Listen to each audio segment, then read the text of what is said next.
आप देख रहे हैं रिपोर्ट कार्ड। मैं हूं अलीना फारूक शेख और सबसे पहले बात करेंगे मुल्की सियासत की। फवाद चौधरी साहब ने आज प्रेस कॉन्फ्रेंस करते हुए एक जो इक़्तिदार से मुतल्लिक और हुकूमती सेटअप से मुतल्लिक बातें चल रही हैं उसकी तरफ इशारा किया है।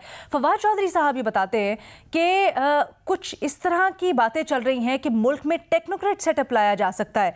उन्होंने कहा कि इस हुकूमत को घर भेजकर 2.5 साल के लिए टेक्नोक्रेट सेटअप लाने की या हुकूमत लाने की बातें हो रही हैं, जो कि उनके ख्याल में मजाक है। शहबाज शरीफ हुकूमत चल नहीं रही तो आप अमेरिका से इंपोर्टेड टेक्नोक्रेट लाएंगे, ये सवाल किया उन्होंने।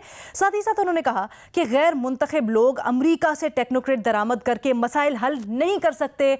मुल्क की मसाइल हल करने का वाहिद रास्ता इलेक्शंस ही हैं और उसके जरिए होना चाहिए। साथ ही साथ चेयरमैन तहरीक इंसाफ इमरान खान ने एक बार फिर अपने एक बयान से यू टर्न ले लिया। पहले वो कह रहे थे कि उनको मार्च अप्रैल में इलेक्शंस होते हुए नजर आ रहे हैं, अब वो कहते हैं कि अभी उनको इलेक्शंस होते हुए नजर नहीं आ रहे हैं। लेकिन ये जो टेक्नोक्रेट सेटअप की बात हो रही है, इसके ऊपर ज़रा हम डिबेट करेंगे। क्या टेक्नोक्रेट सेटअप के जरिए मुल्क की मामलात बेहतर किए जा सकते हैं? क्योंकि काफ़ी तशवीश का इजहार भी हो रहा है इकॉनमी से रिलेटेड, दीगर मामलात से रिलेटेड। तो अभी जो बात सामने आई है इसके ऊपर हमारे तजियाकारों की राय जानते हैं। ज्वाइन कर रहे हैं हमें सुहेल वड़ाइद साहब, शहजाद इकबाल साहब, महमद सरफराज साहबा, इरशाद भट्टी साहब भी हमारे साथ मौजूद हैं। शहजाद, आपसे गुफ्तगू का आगाज़ करना चाहूँगी। इस वक्त दीगर मसाइल के साथ साथ एडमिनिस्ट्रेटिव इशूज़ तो हैं ही, इकॉनमी का भी बहुत बड़े मसला है। आप क्या समझते हैं, ये जो टेक्नोक्रेट सेटअप की बात हो रही है, टेक्नोक्रेट हुकूमत की बात हो रही है, क्या ये बेहतर हल हो सकता है? इसकी गुंजाइश कहाँ तक निकलती है? जी बहुत शुक्रिया अलीना, ये बात दुरुस्त है कि पिछले 2 दिन से कैपिटल में ये चीज़ें डिस्कस हो रही हैं कि कोई एक ऐसी हुकूमत आए टेक्नोक्रेट्स पे मबनी, जो कि 6 महीने से लेके 2 साल तक के लिए हो और वो तमाम वो इकोनॉमिक डिसीजंस ले जो कि पॉलिटिकल पार्टीज लेने से हिचकिचाती हैं। क्योंकि ऑब्वियसली पॉलिटिकल पार्टीज जब कोई मुश्किल फैसले लेते हैं तो उनको एक पॉलिटिकल कैपिटल अपना लूज करना पड़ता है। खासतौर पे इस गवर्नमेंट के पास अब वक्त बहुत कम रह गया है। अगले 10 महीने में इलेक्शंस होने हैं, उसमें क्या ये मईशत को बेहतर करें, मुश्किल फैसले करें या फिर अपना ये पॉलिटिकल कैपिटल रिकवर करें। तो इन हालात में जो है चंद इकोनॉमिस्ट के हवाले से सुना है कि इस्लामाबाद में कुछ मीटिंग्स हुई हैं, इस हवाले से डिस्कशन हुई है कि क्या ये तरीका है जो मसले का हल है।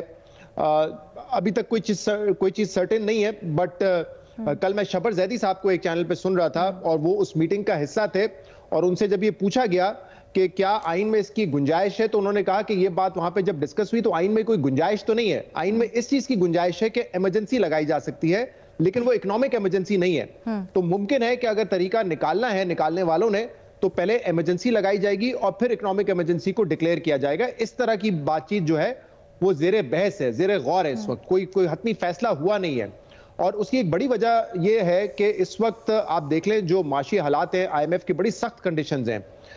IMF जो है वो एक तो कह रहा है कि बिजली की कीमत बढ़ाओ, गैस की कीमत बढ़ाओ ताकि सर्कुलर डेट कम हो, और दूसरा मेरे जराए बताते हैं अलीना, ये बड़ी इंपॉर्टेंट बात है कि IMF इस हुकूमत के रवैये से बहुत ज्यादा नाखुश है। जैसे आपको याद होगा इमरान खान ने आखिर में जाते हुए जो लेवी थी लगाना वो खत्म कर दी थी, पेट्रोल की कीमत कम कर दी थी, उस वक्त बड़ा गुस्सा था उनको कि मिस कमिटमेंट है।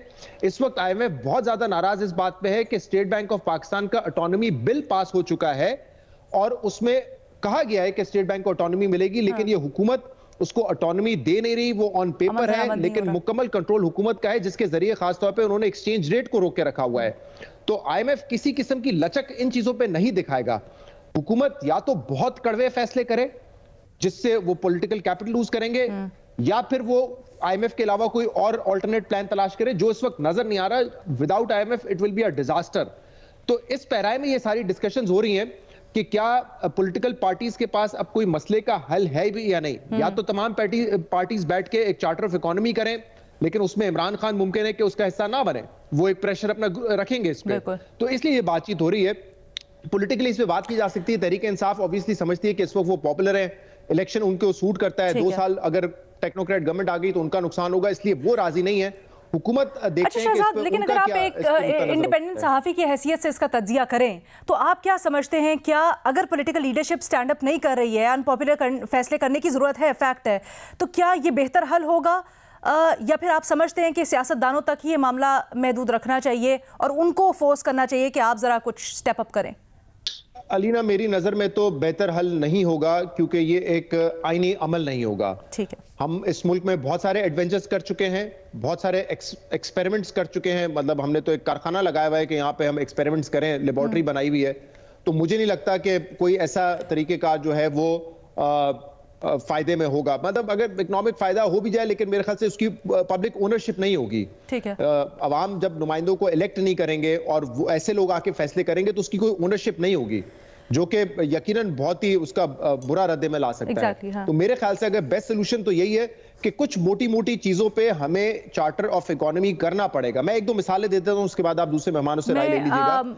जैसे मिसाल के तौर पे एक दो मिसालें देता हूं। जैसे पब्लिक सेक्टर इंटरप्राइजेस में हम पता नहीं 500-600 अरब रुपए लूज करते हैं साल के, और जब भी प्राइवेटाइजेशन की बात आती है, रिस्ट्रक्चरिंग की बात आती है, कोई ना कोई पॉलिटिकल पार्टी खड़े हो जाती है, आड़े आ जाती है। हमें ये फैसला करना पड़ेगा कि स्टेट जो है वो बिजनेस कारोबार से दूर रहेगा। एग्जैक्टली यही मसला है, जो इतना गैप आ रहा है, जो डेफिसिट आ रहा है इस वक्त शहजाद, यही है कि सियासी लीडरशिप अनपॉपुलर कड़वे फैसले करने को तैयार नहीं है, क्योंकि उनको डर होता है किसी ना किसी चीज का।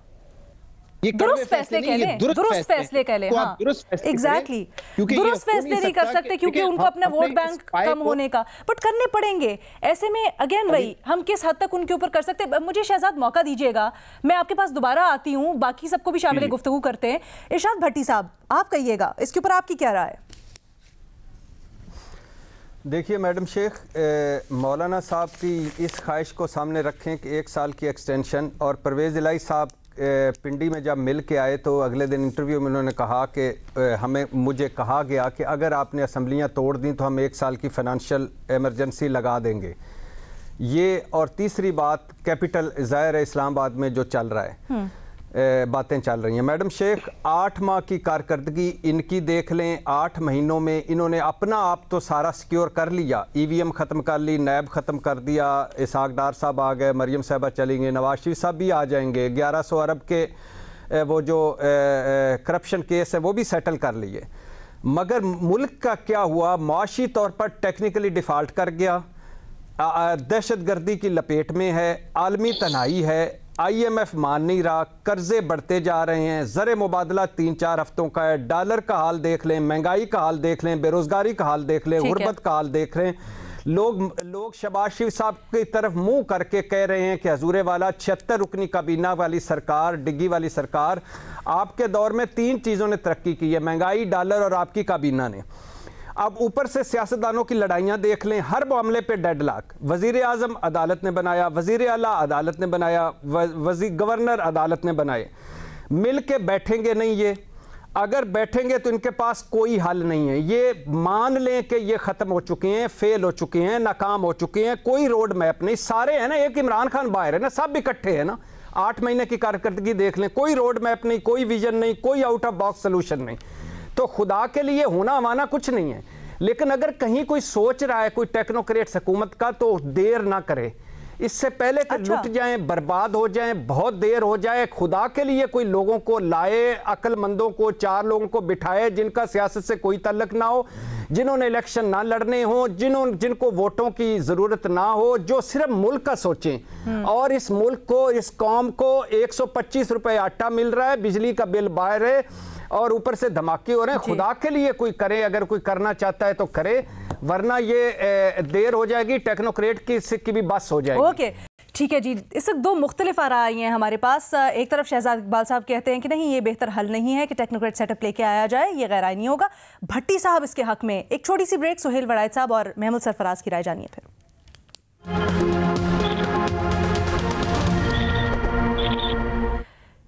ये जो 2.5 साल के लिए टेक्नोक्रेट सेटअप लाने की बातें हो रही हैं, और फवाद चौधरी साहब ने आज ये कहा है कि ये जो अगर कोशिश की गई तो बिल्कुल मजाक होगी। हमारे पैनलिस्ट की राय इसके ऊपर जान रहे हैं।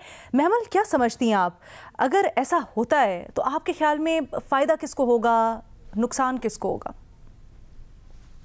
अलीना, हमारे जमहूरियत को, हमारे जमहूरी सिस्टम को जो इसका नुकसान होगा उससे वापस आना बहुत मुश्किल होगा। हम यहाँ पर बहुत सारे एक्सपेरिमेंट्स कर चुके हैं, हमने यहाँ पर मिलिट्री डिक्टेटरशिप्स भी देखी हैं। वो कौन से जो है मुंतखब लोग थे, उन्होंने कौन से मुश्किल फैसले कर लिए। ये जो बात भट्टी साहब ने भी की है, ये बिल्कुल गलत बात है, ऐसी चीज बिल्कुल नहीं हो सकती। मेरी फैसल चौधरी साहब जो वकील भी हैं उनसे बात हुई और मैंने उनसे ये बात पूछी कि क्या कोई इसके अंदर आइन में इसकी कोई गुंजाइश है। तो देखिए, जो आर्टिकल 224 है उसके अंदर तो इलेक्शनों का वक्त एक मुयन कर दिया गया आइन के मुताबिक कि इतने दिनों में होने ही होने इलेक्शन।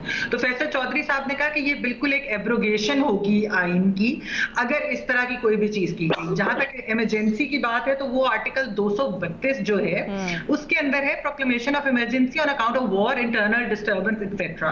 इस तरह की भी चीज जो है वो किसी केयर टेकर सेटअप या इन चीजों के लिए नहीं है। कोई गुंजाइश तो 0/0 गुंजाइश है अलीना।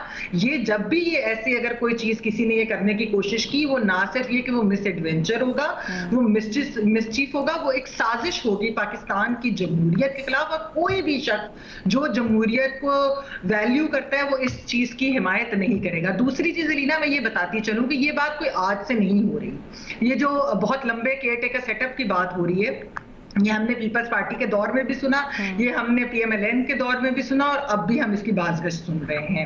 ये जो है ये शायद कुछ लोगों का ख्वाब होगा, उनकी फैंटेसी होगी, लेकिन असल में ये चीजें बिल्कुल नहीं होनी चाहिए। क्योंकि आप मुझे बताइए कि जो मुश्किल फैसले हैं वो पॉलिटिकल कंसेंसस के बगैर नहीं लिए जा सकते। वो दहशतगर्दी के ऊपर मुश्किल फैसले हों, वो किसी और चीज के ऊपर मुश्किल फैसले हों, हमेशा पॉलिटिकल कंसेंसस हुई है तो उसके बाद ही ये चीजें हुई हैं। ये गैर मुंतखब लोग इस किस्म की कोई चीज नहीं कर सकते। जहां तक मईशत की बात है, इलेक्शन वक्त पर अपने हुए, 5 साल जिसकी भी हुकूमत हो वो मुश्किल फैसले लें। अगर वो नहीं लेते तो फिर ये उनके ऊपर है, फिर अवाम उनको वोट आउट करेगी। मुझे लेकिन ये जो अगर मगर है महमल, इसने तो अभी हमें इस पॉइंट पे पहुंचाया है, देखिए जहां पर आज हम सर पकड़ के बैठ गए। किस पॉइंट पे जी शहजाद, मैं सिर्फ ये कहता, ये बात तो जाहिर सी बात है, फैंटेसी की तो कोई हद नहीं होती ना, और वो रियलिटी तो नहीं होती, रियलिटी से तो दूर ही होती है। फैंटेसी में आप कुछ भी सोच सकते हैं, वो कुछ भी सोचें, कोई भी सेटअप सोचें।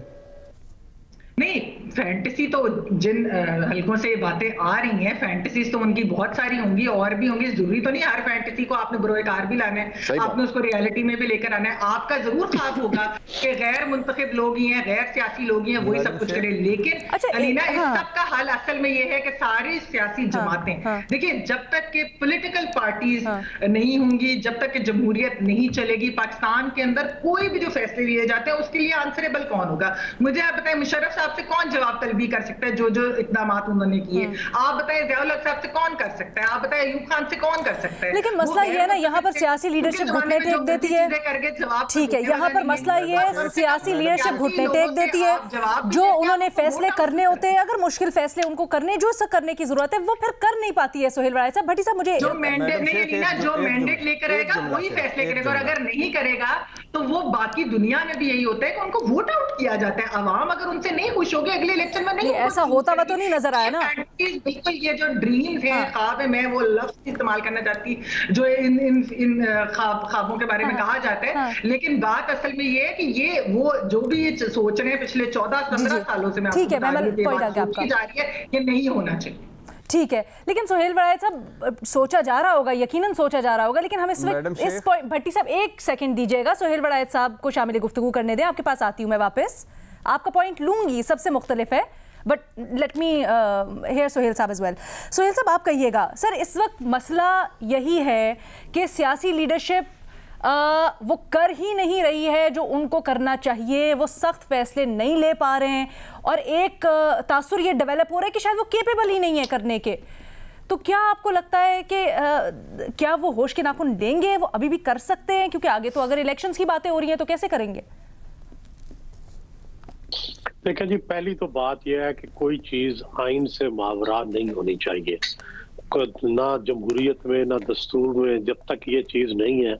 इसलिए कोई केयर टेकर सेटअप जो आइन से मावरा हो, उसका मतलब मार्शल लॉ होगा, उसका मतलब डिक्टेटरशिप होगी, उसका मतलब इस सिस्टम से इनहराफ होगा, जिस सिस्टम को हमने बड़ी मेहनत से इतने सालों से पाला पोसा है, उसका खात्मा होगा, और ये जाहिर है किसी सूरत नहीं करना चाहिए।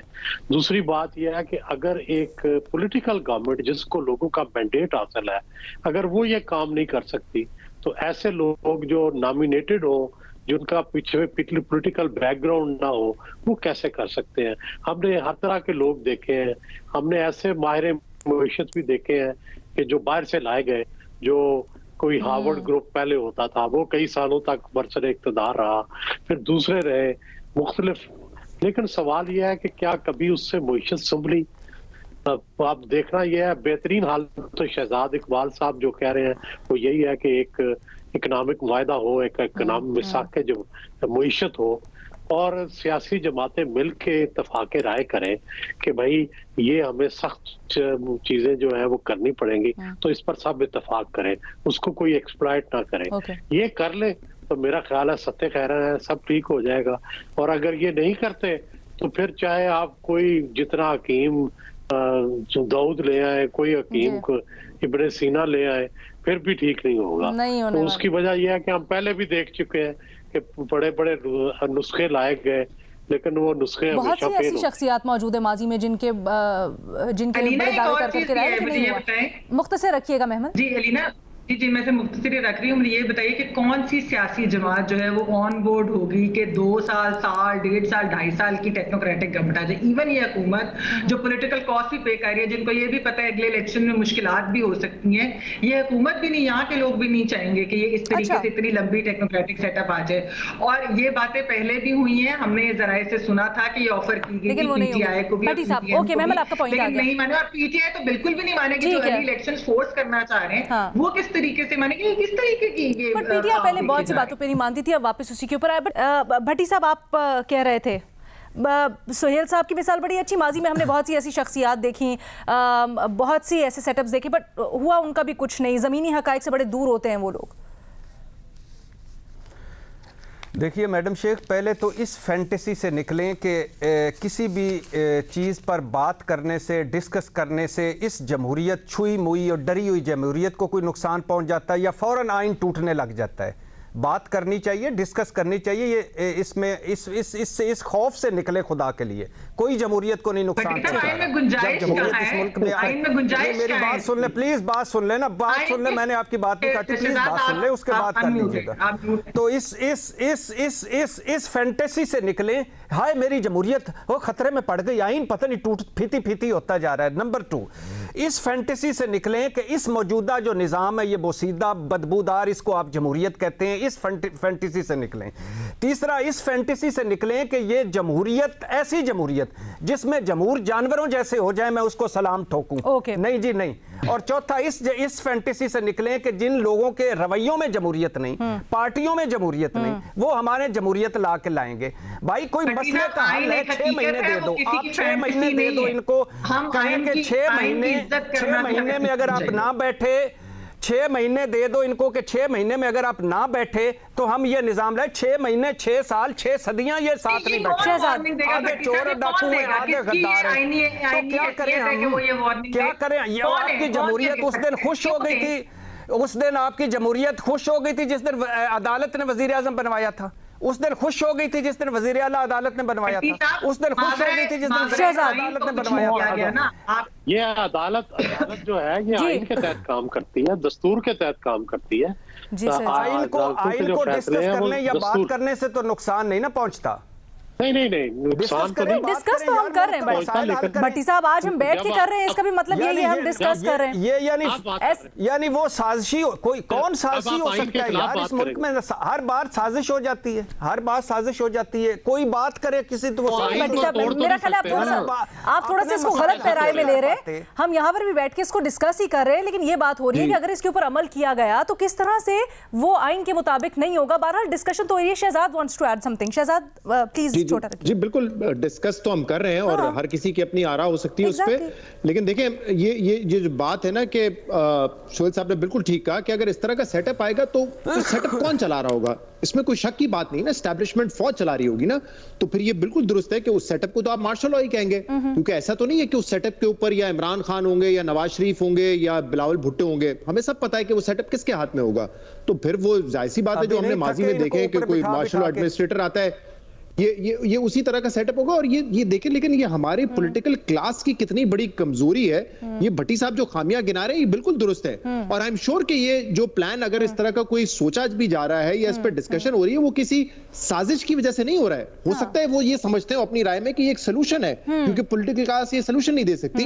लेकिन हमें उनको ये बताने की जरूरत है कि ये जो आप सोल्यूशन पेश कर रहे हैं, ये पहली मर्तबा नहीं हुआ है, माजी में आजमाया गया है, नाकाम हुआ है। और दूसरा, ये गैर आईनी सोल्यूशन है। तो हमें तो ये बताने की जरूरत है ना, हम तो ये कम से कम कह सकते हैं ना कि माजी में इस तरह के एक्सपेरिमेंट्स कभी कामयाब होते नहीं है। मिसाल के तौर पे हफीज शेख साहब को किसने लगाया था? क्या आपको, मुझे नहीं पता कि इमरान खान की चॉइस असद उमर थे, उनको हटाने में हफीज शेख को लगाने में किसका हाथ था? तो इस तरह के हम एक्सपेरिमेंट्स कर चुके हैं। शौकत अजीज साहब जब आए थे उस वक्त तो शौकत अजीज साहब आए, 2-3 साल आपकी मईशत अच्छी थी, फिर क्या हुआ? दोबारा फट गया। जो काम करने के थे नहीं हो सके, कुछ अच्छे काम हुए, लेकिन ऐसा तो नहीं है कि आपकी मईशत ट्रैक पे आ गई। तो ट्राइड एंड टेस्टेड, हम अब उससे जो हमने ट्रायल एंड एरर किया है उससे हमें सीख लेना चाहिए और पता चलना चाहिए कि जी हम पहले माजी में ये कर चुके हैं और ये जो सेटअप है ये कारगर साबित नहीं होता और ना होगा। इस वक्त हमारे पैनल पर मौजूद अक्सरियत ये कह रही है, 3 एनालिस्ट, कि बेहतर हल ये है कि एक मीसाके मईशत या फिर तमाम जो सियासी क़यादत है उसको बिठाएं मईशत के मामले पर और उनको कहें कि जो फैसले करने की ज़रूरत है, जो दुरुस्त इक़दाम लेने की ज़रूरत है वो लें और सियासत को थोड़ा सा अलग रखें। दीगर मामलों के ऊपर सियासत हो सकती है, लेकिन भट्टी साहब इससे अग्री नहीं करते। वो कहते हैं कि टेक्नोक्रेट सेटअप बेहतर हल है। एक छोटी सी ब्रेक, दूसरे सवाल के साथ हाजिर होते हैं।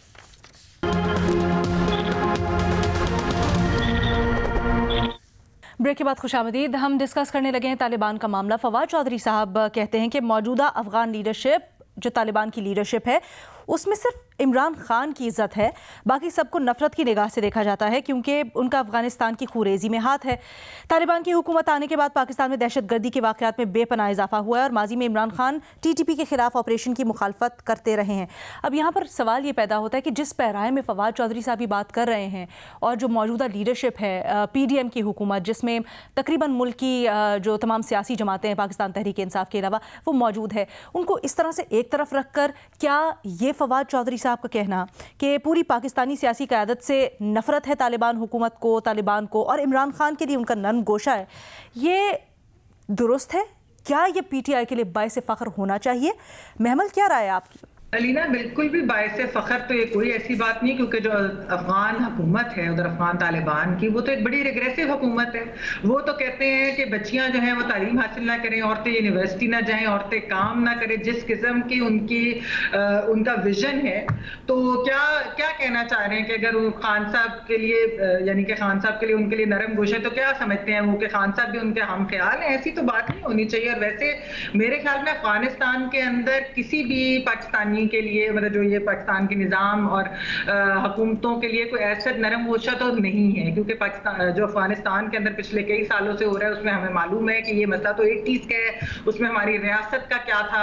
और एक चीज मैं जरूर ये कहूंगी अलीना कि ये जो बात की है कि जी उनके हाथों पे खून है या वो, आप मुझे बताइए, असल में तो TTP और अफगान तालिबान जो कि दोनों एक सोच है जिनकी, जो कि एक ही चीज, एक ही नजरिया रखते हैं, सिर्फ उन्होंने अलग-अलग जगह की हुई, यानी TTP पाकिस्तान में करती है तो अफगान तालिबान अफगानिस्तान के अंदर जो वो चीज करते हैं, असल में तो उनके हाथ रंगे हुए हैं हमारी लीडरशिप के खून से। आप मुझे बताइए कि मोहतरमा बेनजीर भुट्टो शहीद, जिनको कल 15 साल गुजरे उनकी शहादत को, उनको किसने शहीद किया? उसमें क्या तालिबान का कोई रोल नहीं था? फिर आप मुझे ये बताइए कि ANP को तो वाइप आउट उनकी लीडरशिप को खैबर पख्तूनख्वा से कर दिया गया, वो किसने किया था? इनके साथ मुज़ाकरात की आप बात करते हैं, मुज़ाकरात तो इनके साथ 2013 वगैरह में भी हुए थे। उसके बाद क्या हुआ? उसके बाद ये अटैक्स हो जाते हैं, हमने देखा APS जैसा सानिया हो जाता है। मैं तो ये सवाल ये करना चाहती हूँ कि ये हमने उस वक्त भी, अलीना आपको याद होगा, रिपोर्ट कार्ड के ऊपर ही सवालात किए थे कि 70,000 लोग हमारे शहीद हुए।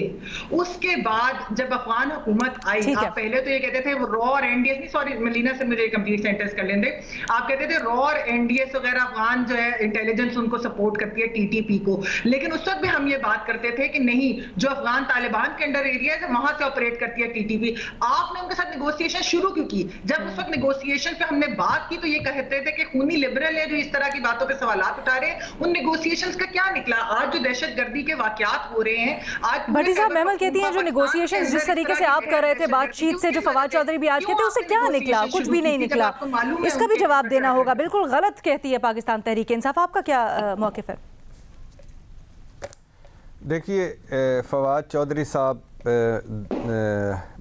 का फरमान है, ताज़ा फरमान है और उस पे हमारा सवाल है और उस पे हम अब बहस करेंगे, बात करेंगे। फवाद चौधरी साहब ने फरमाया कि मौजूदा अफ़गान लीडरशिप में सिर्फ इमरान खान की इज़्ज़त है। बहुत खुशी की बात है फवाद भाई, ये नई खबर है, आज इस कौम तक पहुँच गई। बाकी सब से नफ़रत क्योंकि इनके हाथ खून रेजी से रंगे हुए हैं, चलो ये भी मान लेते हैं। अब सूरत हाल ये है मैडम शेख कि इमरान खान से की इज़्ज़त है उनकी नज़र में, इमरान खान को वो अच्छा समझते हैं। तो पिछले 12 साल से खैबर पख्तूनख्वा में इमरान खान की हुकूमत है और पिछले 10-12 सालों से जो हैं वो जो सबसे बड़ा विक्टिम है वो खैबर पख्तूनख्वा है तालिबान का। अब छोड़ दें नफरत ज़दा लोगों को, छोड़ दें इस्लामाबाद को जहां पीडीएम की हुकूमत है। भाईजान खैबर पख्तूनख्वा में तालिबान को बताएं कि ये इमरान खान की हुकूमत है।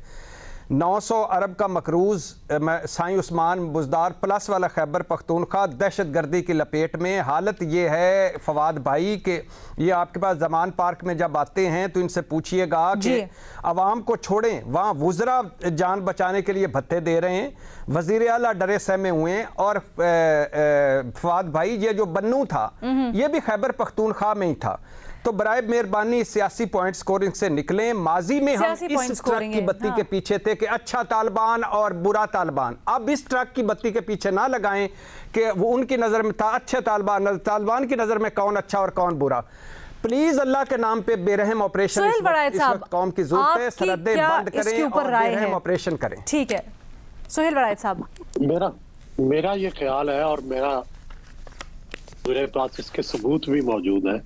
वो ये है कि खान साहब पब्लिकली तो तालिबान को बुरा नहीं कहते, लेकिन जाती तौर पर उनकी राय भी यही है कि तालिबान जो है वो बड़े खतरनाक है और तालिबान पाकिस्तान के लिए मसाइल पैदा करते हैं। तो मेरा ख्याल है अपनी निजी महफिलों में और अपनी पॉलिसियों में वो भी क्लियर है, लेकिन सिर्फ वो पब्लिकली जो इजहार करते हैं वो बड़ा मोहतात करते हैं और उनके खिलाफ बात नहीं करते। तो ये उनकी दो अमली है। असल में वो भी समझते हैं कि तालिबान कितने खतरनाक हैं। पाकिस्तानी एस्टेब्लिशमेंट और उनकी राय एक है इस बारे में, और बाकी सियासतदानों से भी मिलती जुलती है उनकी राय।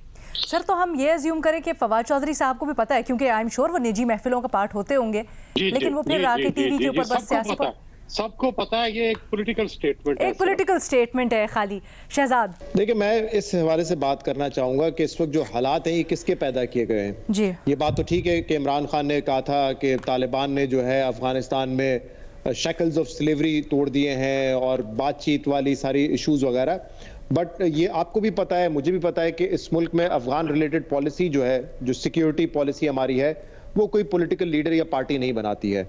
और अगर इमरान खान ने बनाई थी तो मेरे ख्याल से पीडीएम आकर उसको चेंज कर देती, लेकिन पीडीएम ने सिर्फ इस हद तक जुर्रत की, उन्होंने कहा कि आप पार्लियामेंट में आके हमें ब्रीफिंग दे दें और पार्लियामेंट जो है वो ओवरसाइट रखेगी इन मुज़ाकरात की। आज तक मुझे बता दें, डिफेंस मिनिस्टर ख्वाजा आसिफ हो, इंटीरियर मिनिस्टर हो, वजीर आजम हो, एक ब्रीफिंग भी हमें दी गई कि क्या हो रहा है, मुज़ाकरात कहाँ तक पहुंचे, या आपको और मुझे हुकूमत ने आके बताया, रियासत के किसी रुकन ने आके बताया कि डेडलॉक जो मुज़ाकरात थे वो डेडलॉक का शिकार हैं और जंग बंदी खत्म हो गई है? नहीं, आप हमें तो किसी ने नहीं बताया ना, ये तो अखबारात में छपा, रिपोर्टर्स ने बताया या तालिबान का ऐलानिया सामने आया कि जंग बंदी खत्म हो गई है, हम हमले करेंगे। हमारी स्टेट ने, हमारी हुकूमतों ने, चाहे वो इमरान खान की हो, पीडीएम की हो, हमें इस पूरे इशू से ला इल्म रखा है। अभी महमल और मैं बैठे हुए थे किसी एक अहम मिनिस्टर के साथ पिछली हुकूमत के, वो जो सारी स्टोरी सुना रहे थे वो तो बिल्कुल उसके बरक्स थी जो हमने सुनी हुई है या स्टेटमेंट उस वक्त हुकूमत आके देती थी। तो हमें ये पता है कि ये पॉलिसीज इन सियासतदानों के बस की बात नहीं है, लेकिन जिनके बस की बात है, ठीक है, अगर आप समझते हैं कि आप बेहतर हल कर सकते हैं, कम से कम बताएं तो सही ना। मिसाल के तौर पे अगर उनको रीइंस्टेट करना था तो कैसे रीइंस्टेट करते हैं? हम तो 10 मरतबा सियासतदानों से ये पूछ चुके थे उस वक्त की हुकूमत से कि नौकरियां देंगे, कहां देंगे। मुझे याद है बल्कि उस वक्त के आर्मी चीफ ने भी शायद ये डिस्कस किया था कि एफसी में नौकरियां होंगी या फला इदारे में होंगी। exactly. मतलब समझ नहीं आता था कैसे आप उनको रिहैब करेंगे या रीइंस्टेट करेंगे। इसमें मतलब हमारे पास इंफॉर्मेशन ही इतनी लिमिटेड होती है, जो होती है वो हम बोल नहीं सकते, क्या आप करें इसका मतलब। नहीं, I completely agree with you Shahzad, लेकिन मुझे थोड़ा सा ये बताइए। हाँ मेमल, ना एक चीज मैं शहजाद को, कि शहजाद एक चीज आपको याद होगी कि हम उस वक्त भी ये पूछते थे कि इनका सपोर्ट सिस्टम, इनका नेटवर्क सारा कुछ खत्म किया गया। तो अब जब दहशतगर्दी खत्म की गई और दहशतगर्दी खत्म करने के बाद खान साहब को भी इस चीज का पता है कि खैबर पख्तूनख्वा में उनकी हुकूमत है कि दहशतगर्दी के बगैर वो सूबा जो है वो कितना बेहतर तरीके से रन हो रहा था। तो इनको वापस लाकर बसाने का जो हमारी एस्टैब्लिशमेंट की डिसीजन। वैसे एक बात मैडम शेख के ये अफगान पॉलिसी भी सियासतदार नहीं कर रहे, मईशत भी सियासतदार नहीं कर रहे, ये कर क्या रहे हैं? किसी दिन पूछे तो सही शहजाद और महमल दोनों मिलके। शहजाद, अफगानिस्तान की जो हुकूमत है, तालिबान की हुकूमत, उनका बड़ा इसरार है कि इतने 50-55 यहाँ पर जो पाकिस्तानी मौजूद है उनको आप वापस ले लें। तो अब हम उनको वापस ले रहे हैं। हमने तो कभी ये नहीं, हमारे पास भी इतने लाखों में की तादाद में रेफ्यूजीज हैं, तो मतलब हम तो उनको नहीं जबरदस्ती वापस भेज रहे। तो जो भी फैसला करें जो बेहतर हो मुल्क के लिए, लेकिन कम से कम हमें पता तो था कि रिपोर्ट कार्ड में बात तो हो सके उसमें सही तरीके से। 100 पर्दों में चीजें होती हैं। अच्छा मुझे थोड़ा ये तो बताए ना, ये जो आप लोग बातें कर रहे हैं ये थोड़ा इंडल्ज करें ना हमें इन बातों में भी, कि on the face of it आप कह रहे हैं उस वक्त था कि हम मुज़ाकरात की बातें करें, सब कुछ कह रहे हैं, पसे पर्दा आप कह रहे हैं बिल्कुल मुख्तलिफ पॉलिसी थी। क्या पसे पर्दा चल रहा था? सारी बातें बता देते तो फिर आप भी आके आप ही को बुला लेते वहां पे बैठ के कर लेते, बुला लेते ना, क्यों नहीं बुलाया? अब आपने बात छेड़ी, अब तो खुलेगी। मैं ये कह रहा हूँ अलीना, अगर सारी बातें टीवी पे कर रही होती तो वो साहब आके टीवी पे ही कर देते ना। फिर कह रही हूँ ना, अब आपने टीवी पे बात खोली है ना, अब आपने आके टीवी पे बात की है तो हम तो सवाल पूछेंगे। आप नहीं बताना चाहते, कोई बात नहीं है, आपका हक है, लेकिन सवाल पूछना भी हमारा हक है। ठीक है जी, हमें इजाजत दीजिए, आज के प्रोग्राम से इतना ही। अल्लाह हाफ़िज़।